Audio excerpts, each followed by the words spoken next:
Los Angeles' mayor blames everyone but herself for the fires. The Epstein files are released. And Elon Musk's emails are the most controversial since Hillary's. That and more on this week's America Uncovered headlines. Welcome to America Uncovered. I'm Chris Chappell. Have you heard the one about that asteroid that could smash into the Earth? No, I'm not talking about Armageddon, the greatest disaster movie and argument for fracking of all time. I'm talking about the newly discovered asteroid named 2024 YR4 that space agencies predicted had between a 1% and 3% chance of hitting Earth in December of 2023. While those odds are low, I'm sure it made those reptilian creatures that have been around since the last asteroid that hit the Earth very nervous. And by that, of course, I mean Congress. But those dinosaurs can relax, because the chance of 2024 YR4 hitting Earth has now fallen to 0.0017%.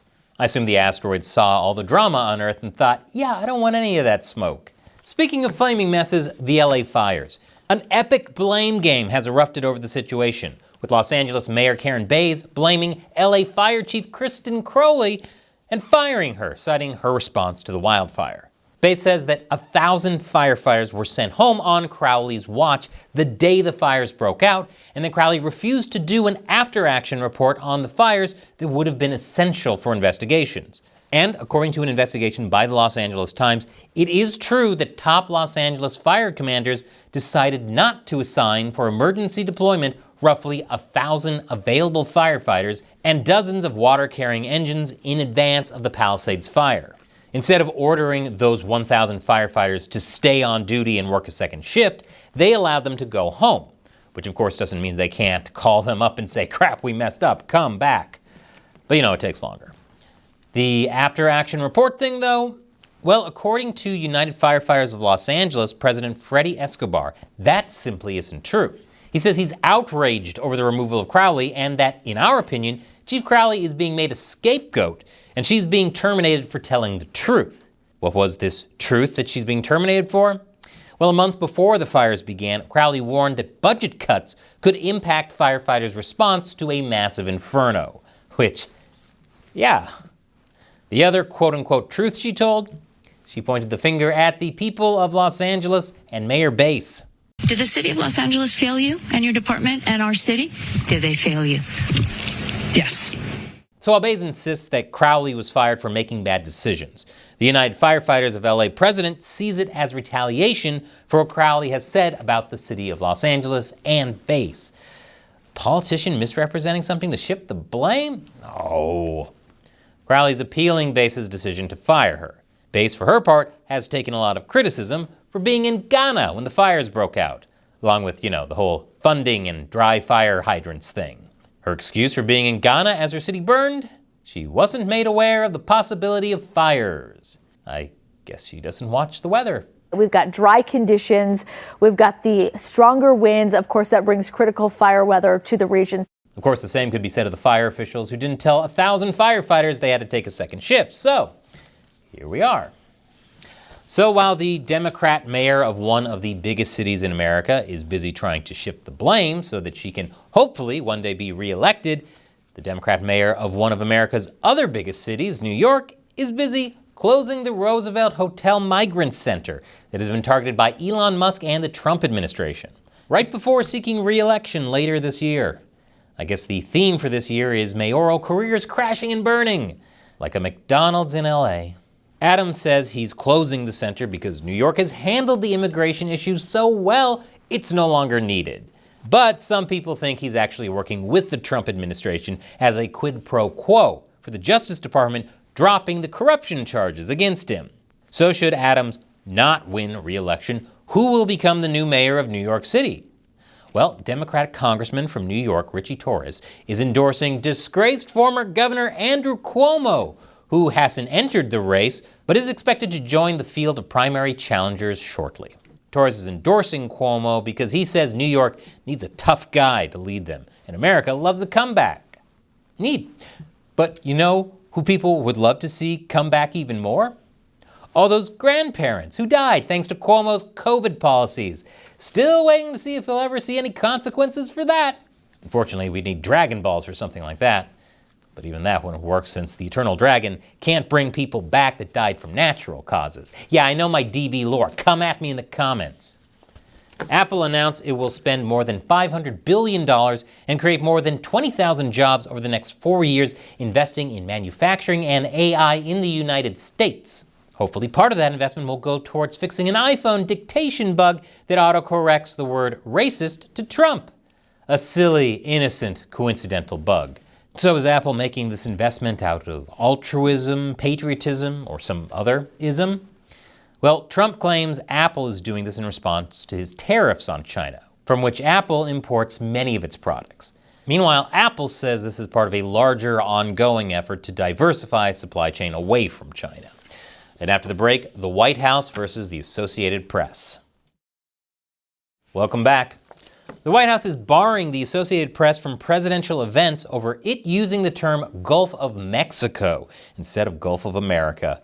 The AP says its guidance recommends using the Gulf's historic name and that only the Trump administration wants it to be called the Gulf of America, with its name holding no authority outside of the U.S. The Associated Press is now suing, saying this retaliation is a violation of the First Amendment. Wait, you can sue people for not letting you into their events? Is there a statute of limitations on that? Because I need to sue for all those parties I wasn't invited to back in high school, in college, and last weekend. A federal judge rejected immediately restoring the AP's access to the White House, saying they haven't proven irreparable harm. However, the judge urged the White House to reconsider, saying historically the law wasn't on its side in this type of case. This is wild. Partly because it's weird seeing the Associated Press cover news about the Associated Press. This would be like Steven Spielberg directing a biopic about Steven Spielberg, which is basically what The Fabelmans was, which was fine but indulgent. It's also wild because now the White House has said it will decide who's in its press pool instead of the White House Correspondents Association. New and alternative media will be allowed in, while legacy media will also stay in rotation. And it's even crazier seeing the Trump White House criticizing someone for not using something's preferred name.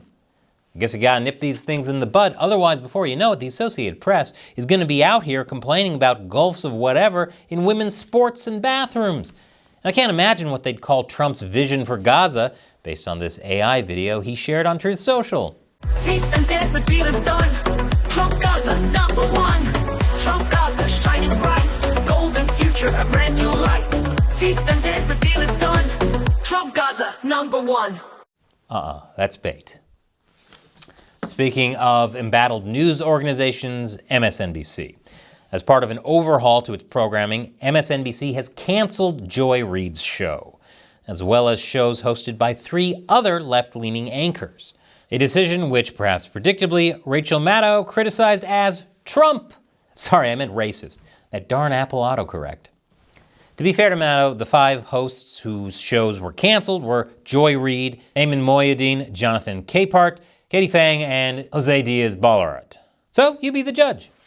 Many are concerned this decision could lead to a situation where the majority of the country gets all of their news from only one biased side and are fed a steady stream of propaganda, as opposed to what we have now, where the majority of the country gets all their news from only one biased side and are fed a steady stream of propaganda.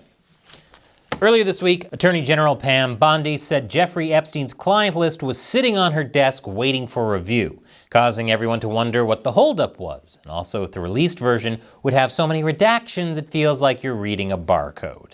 The fact these files are taking so long to be released is raising questions from Republicans, as Trump's pick to lead the FBI, Kash Patel, promised to release the Epstein list on day 1. Quit teasing us!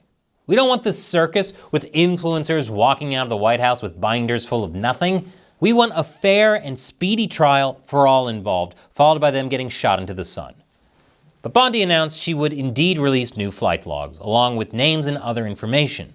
She said the reason it had taken so long was to try and protect the identities of the more than 250 victims. Are we going to see who was on the flights? Are we going to see any evidence from what he recorded? Because he had all of his homes wired with recording devices. Yeah, what you're going to see hopefully tomorrow is a lot of flight logs, a lot of names, a lot of information. But it's pretty sick what that man did. Another reason it could be taking so long is that the FBI is allegedly deleting Jeffrey Epstein records, according to a whistleblower at the agency. And according to Bondi, the FBI withheld thousands of pages of Jeffrey Epstein documents, even though she asked to be given everything. So we're back to the blame game, with Bondi pointing the finger at the FBI and the new FBI Director Kash Patel saying, so far nothing. At the time of this recording, I don't know if the full list has been released. As of now, in my present and your past, only some of the details have been released, including Epstein's contact list and an evidence list. And so far, only to certain conservative commentators. So, not a client list. Boo. Hopefully, near future Chris is living in a world where truth and accountability are finally shining bright for all to see, and we aren't just served another steaming pile of barcode soup. Elon Musk's Doge sent out an email to all federal employees asking them to submit a bullet-pointed list of what they did last week. In a post on X, Musk said failure to respond will be taken as a resignation. The deadline to respond to this email was Monday night. The Monday deadline came and went, and no one's lost their jobs over this so far. Which isn't surprising, partly because despite Trump backing Musk's demands, federal workers are suing to block any forced resignations. And also because good luck expecting federal workers to do anything on a deadline. Musk offered federal workers another chance to respond, but consequences remain vague. Making matters even more confusing is that some Trump officials are telling their staff to ignore the email. This includes Kash Patel at the FBI, Pete Hegseth at the Pentagon, and Tulsi Gabbard of the National Intelligence Community. The New York Times called this pushback, but it could also just be that Trump has given the agencies that already have a new director a pass, since the new director can handle it instead. You know how it worked? You say at least once a week, this could have been handled in an email. This is a case where many think this shouldn't have even been an email. So what's the point? Musk justified it, saying it was simply a very basic pulse check, and that there were concerns about federal employees receiving paychecks who were either dead or fictional. He also said that this is part of his desire to cut down on bureaucracy. And there's also so many agencies and regulatory authorities that they actually step on each other's feet. It's kind of like having a sports game where there are too many referees on the field, like more referees than players at times. Now that would be a silly game, if the players can't pass the ball without hitting a referee, That's a decent analogy, especially from a nerd as big as Musk, who seems like the only sport he watches is BattleBots. #1 Minotaur fanboy, FYI, come at me in the comments. However, a big reason so many are ignoring Musk's email is due to security concerns, as the Department of Health and Human Services warned its employees that responses to Musk's email could be read by malign foreign actors. And they don't mean James Corden, though he is quite malignable. So if workers do respond, they'll need to do it in such a way that their email is more redacted than the Epstein files, assuming we ever get all of those. Before you go, be sure to check out this other episode of America Uncovered. The algorithm knows is best for you. Don't question the algorithm. It knows if you do. Once again, I'm Chris Chappell. Thank you for watching America Uncovered.